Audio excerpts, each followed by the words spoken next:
আকাশটা সকাল থেকেই মেঘলা মেঘলা, আর এই দেখুন হলুদ পদ্ম গাছটায় নতুন একটা পদ্ম উঠেছে ডালপালা কেটে দেওয়ার পরে। ফুল টুল আমি সব তুলে নিয়েছি, আজকে দ্বাদশী, সকাল সকাল পুজোটাও সেরে নিলাম। কত সুন্দর লাগছে আমার ভগবানকে দেখতে। পুরো মন্দিরময় রজনীগন্ধা ফুলের গন্ধে ছেয়ে গেছে, এত সুন্দর গন্ধ বেরোচ্ছে মন্দিরটায়।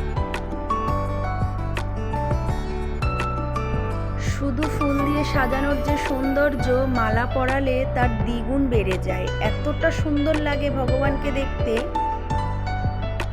মনে হয় সারাক্ষণ মন্দিরেই বসে থাকি।